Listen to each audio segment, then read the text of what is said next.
if you're new here, hi, I'm Jonah, the host of Moving Women Forward community podcast, with my mission to help 100 women in 100 days move from feeling stuck to empowered, amplifying their voices through expert-led support, visibility opportunities, and meaningful networking. Now sit back, grab your cup of coffee or your favorite drink, and be inspired to move forward in life and in business with our next episode. So, without further ado, I'm going to introduce now our special guest. Drum roll, everybody. This is Tracy Irwin. Right, Tracy, if I pronounce it right, a finance mentor. Thank you so much, Tracy. I'm rubbish in introductions, so I'm going to leave the floor to you. Please do the introductions and your name properly in this case, and then we will carry on with the questions. Thank you. Jonah, honestly, we just had a conversation, didn't we, about how to pronounce different people's names in different countries. It's very different. So yeah, my name's Tracy Irwin.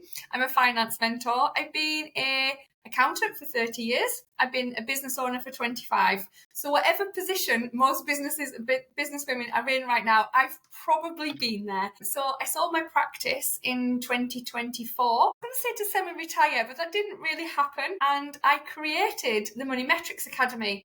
And the Money Metrics Academy helps women, men, business owners to get unstuck and with their business through understanding the metrics in their business. So understanding which numbers they need to know and which ones to leave to their accountant. So it's done through courses and momentum meetings where we get together and we help each other. So it's a peer-to-peer accelerator and I'm loving every minute of it. So much for semi-retirement. Yeah, so much about numbers also. So yeah, I said when I announced the podcast, the session, the episode actually, we are in episode 15, by the way. So today is the 15th of September. What are the odds in terms of numbers? It's amazing, right? So Tracy, I like the numbers, maybe less than you. However, I still like the numbers. I want to get those numbers. I want to keep track of the numbers, mainly for insights and data-driven solutions, but that's fine. I also like to have my numbers in terms of finance. I'm not the best in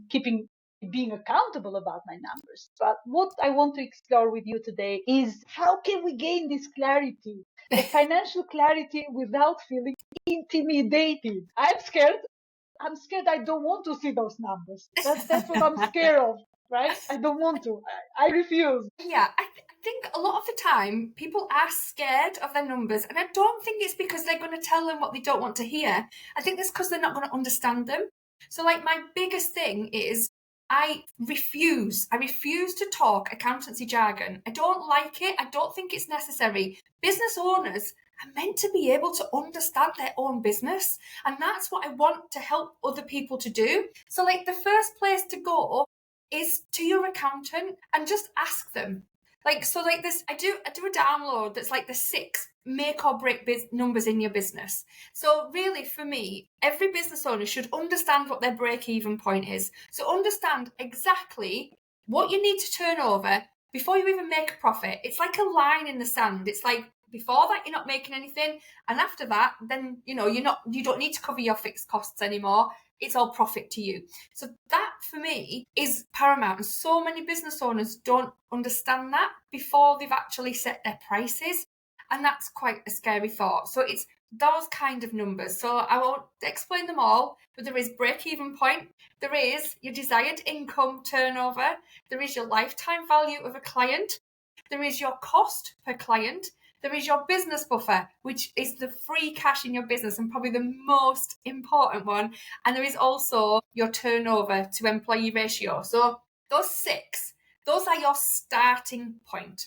And once you understand those, you'll understand a lot more about your business to be able to know what to tweak and what to push forward with. Amazing. Tracy, I have a question. Can we rewind a little bit? Of course. The 6 points, are those for small businesses like one-man band, or are those for teams, or they can be applied for any size? We're not going into large corporate models here, but the first 5 is for absolutely any size business. The only one is that's like, so your employee to turnover ratio, that's as soon as you get your first person in your team. And I don't mean an employee, I mean a freelancer or anybody who is helping you to grow.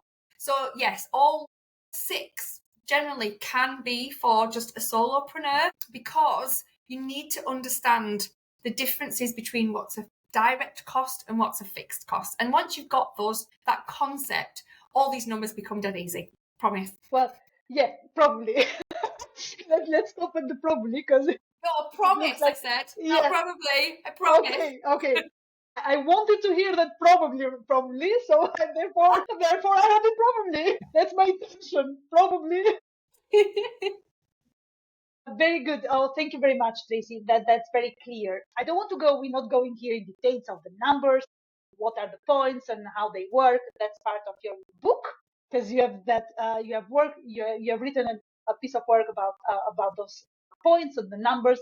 But we will mention that at the end of the podcast, of the session. Right. Financial independence. Our community is called Moving With Forward.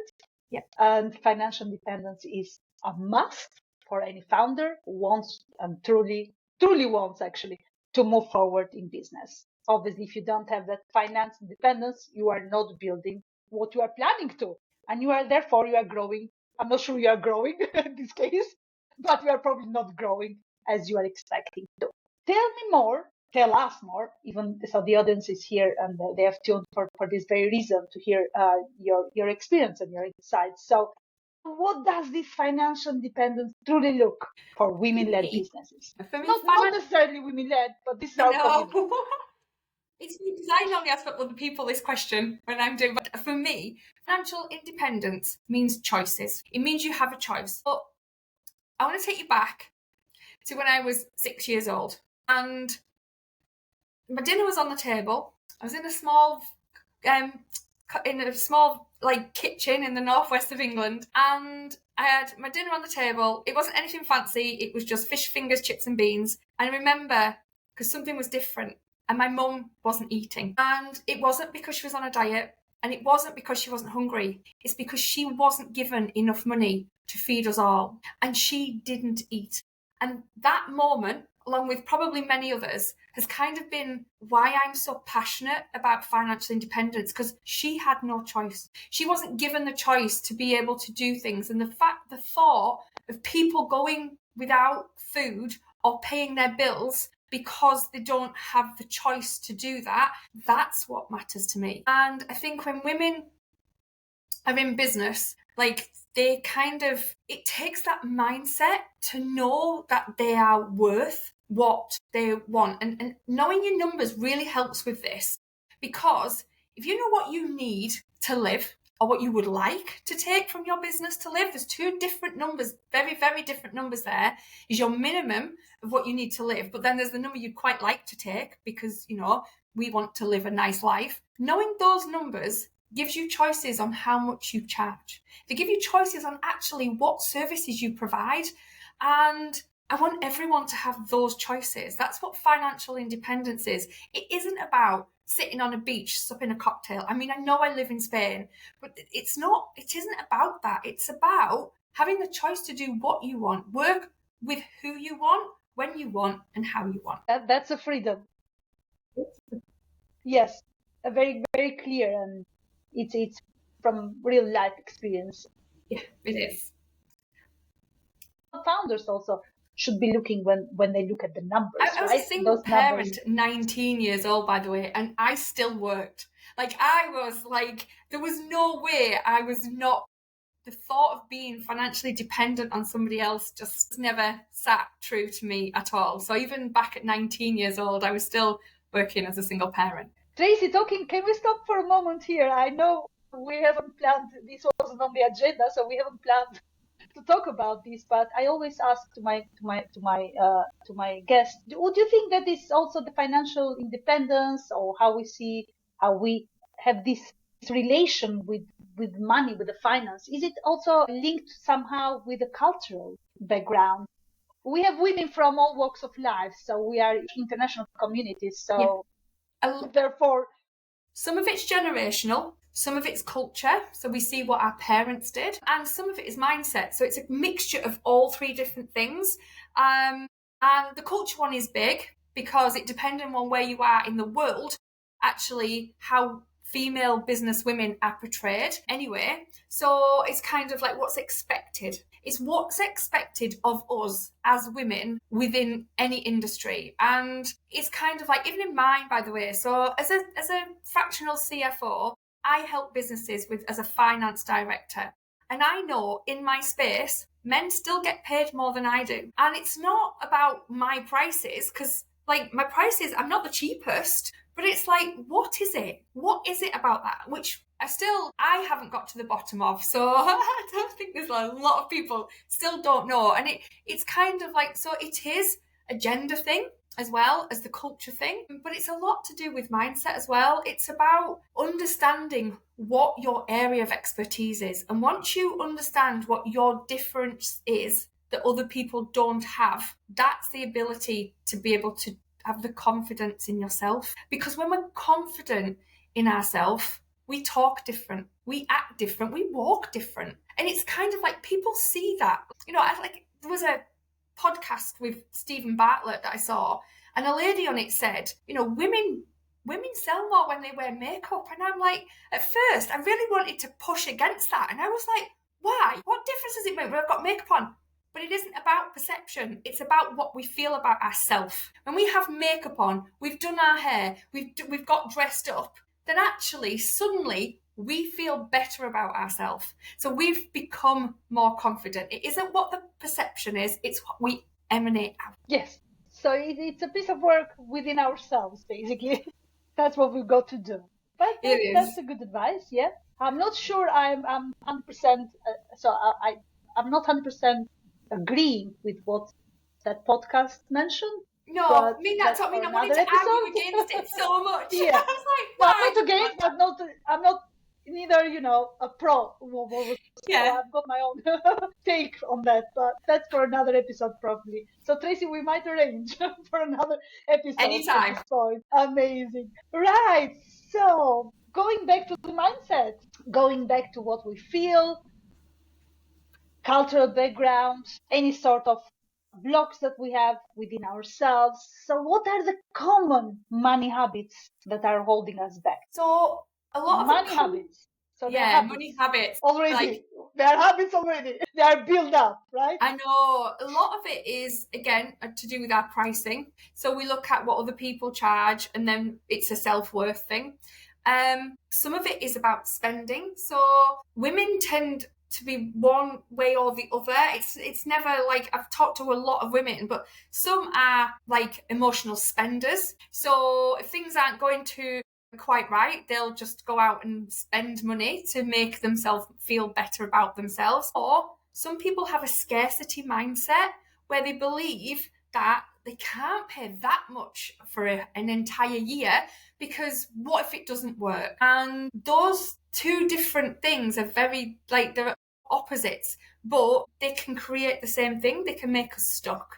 And having a budget of what you would like and knowing where things should be is probably like the thing that you should do first. So I teach people how to pay themselves first in their business and how to pay themselves first in their personal life.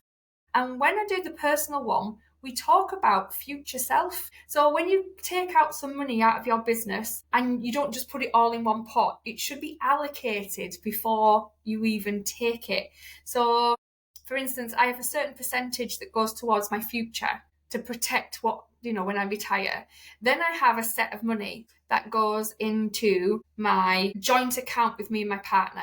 And that pays all the fixed bills. So it pays everything that goes out, like your mortgage, your car tax, everything that goes out automatically on direct debit. I never worry about that account, ever. We put the same amount of money in. And for me, it depends on what your circumstances are. If you feel like you're on an even, keel of, salaries type thing, then put the same amount in. If your partner earns 5 times more than you do, then obviously there's a percentage difference that needs to be allocated into that, because you'd be putting all your money in and not getting any free money for yourself. And then once that's all paid for, we have another one that has a card with it. And that pays that the same again. We put exactly the same amount of money into it. And it pays things like petrol, food, date nights, everything that we do together. We never, ever argue about money. like never, because we have that system that, you know, if it's on the card or in the bank, and then the rest of it either goes to my savings or it goes on what I call my teenager card. So I have a card that's for my spends only. It goes the same amount of money every single month. And that goes for things like Lego, wool, because they're my hobbies. And if I go out with my friends, and that stops me overspending, because I can be a spender, by the way. That's like, I think it goes back to not having anything when we were child. Like, as soon as I got financial independence myself, I started to splurge. And it took me a while before I realised that, you know, this emotional spend of I've got it so I can spend it actually wasn't making me happy at all. But it did take a while for me to actually understand that. So I have this little teenage card, and then once it's gone, it's gone. And I love it. It's helped me prepare for my future instead. Now that's a lot of cards. It's not. It's one bank account and like 2 cards. Yeah. But going back to teenage card, I'd like to stop a little bit on that teenage card. Obviously, that is quite rhetorical, you know.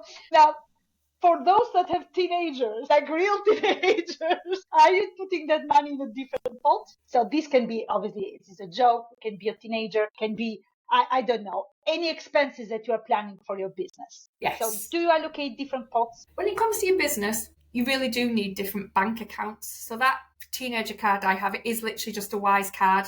And I like it because it's got euros and pounds on it. And so it's just a card. I don't really see it as a bank account as such. I don't, you know, the only money that goes in it is the money that goes onto the card every month. But in your business, you should definitely have different bank accounts, and in 2 different banks as well. And I know it sounds like a lot of hard work, but actually once it's set up, it's really like, it helps you to understand what money is for anything. Because if you have, like I used to have all my money all in one bank account except a tax account. So I've always had a tax account. I'm an accountant. So I used to put money into a tax account. And then the thing that used to keep me awake at night when I was growing the business was, would I have enough money in the expenses account to pay my team at the end of the month?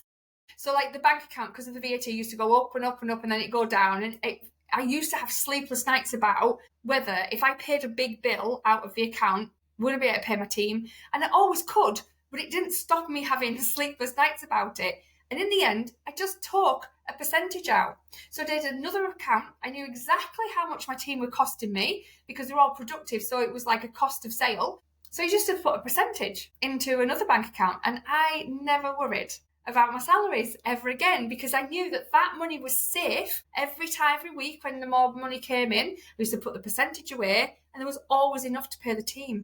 So then therefore I had this expense account, which was allowed to pay, you know, any expenses that I needed in the business. I also have like a profit account as well. So like I used to put money inside again to save for big things, like if we needed assets in the business, we wanted to do a new project, things like that. So we always had money aside, saved just in case, really. So yeah, there is definitely ways of making sure you understand. In this way, if you are putting money into a tax account and a profit account, the one that's in your actual expenditure account, you know you're safe to spend. Whereas most people just pay their bills first and then they pay themselves last. And that's totally the wrong way around. It's like, pay yourself first. If you can't afford the expenses, find a way to do it yourself. Or you've either got to like drop your expenses or build your profit. And so yeah, that's how I work it. Amazing, right?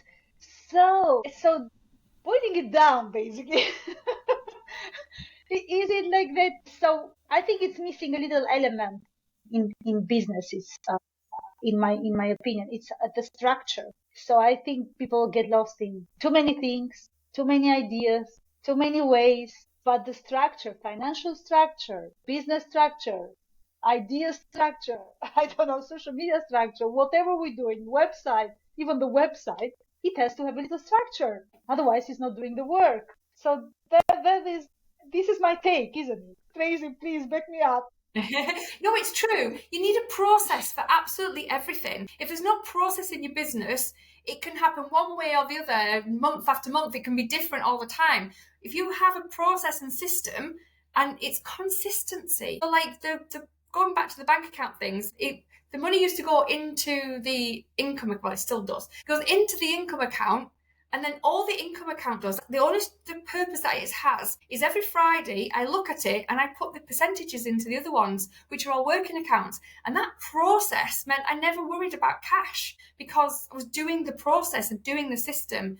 So yeah, you're right. And I think that financials are the foundational system of everything. I know I'm going to say that because I'm an accountant, but I actually don't do accounts anymore. So I kind of can't remember the last time I did a tax return. So it's kind of it's the finances, because if you're not sure on your numbers, you can go into any other structure. Let's go to marketing. You can throw money at marketing, but if you don't know the numbers in your business, the only certainty is you're just going to go bust sooner. Because if your business isn't financially viable, your growth is just going to make you lose the business even quicker than you were already. So you've got to get your numbers ready before you do anything else. So yeah, that's why I wanted to help small businesses, by the way. So the Money Metrics Academy came out of a passion project because I realised I'm doing financial direct work for larger businesses, but the people I really, really wanted to help wouldn't be able to afford that. So I wanted to make something that was cost effective and helping small business owners. The Money Metrics Academy is built for people turning between 50,000 and 150,000. So that's kind Amazing. of small businesses. Do you want to tell us a bit more about the Money Academy or any? Well, the Academy's there. There is a free entry level if anybody wants to come in and have a look. There is some free videos. And they can do some of the events, but not all of them. If anybody wants to have a look, I'll give you the link so that they can go into that. There's also the ebook. So the 6 numbers I mentioned before, I have a downloadable ebook and a workbook, so you can actually find your own. And obviously, as you know, because we've met, I actually wrote about how to get time freedom. So I wrote my story, my entire story, on how I went from running an accountancy and feeling like it was a prison to living in Spain and having the business run without me. So there's the actual physical proper book as well. So I can give you the links to those. Amazing. If anybody wants to come and check me out, that's absolutely fine. I'd love to hear from anybody. Yes, please do share them in the thread, in the event thread, and then I'm sure that the audience will come back to you if they have any questions or if they want, if they want to check you out, basically, and follow you with your finance mentoring program and tips and resources that you have. Tracy, we're coming to an end. Thank you very much. I might have another question, actually. I may have one. Now, can we go back a little bit to the consistency? Yes. I talk a lot about that. It's in every piece of work I do. It's my framework, but not necessarily my framework. I want people to be consistent, even with finance. And that's not my specialty. I don't do any kind of work on that subject. But please tell us a little tip, one tip today that we can start to action and be consistent with the money. Find the 5 key numbers in your business that matter to you, because every business is different. Slow down. I'm going to take note. Okay. And 5 key numbers. Perfect. And then just create a spreadsheet. Create a spreadsheet that shows you what it is now and then what you would like it to be. And then just every single month, go into your finances and just check, because things like that. So things like, your age receivables, which is how much money people owe you.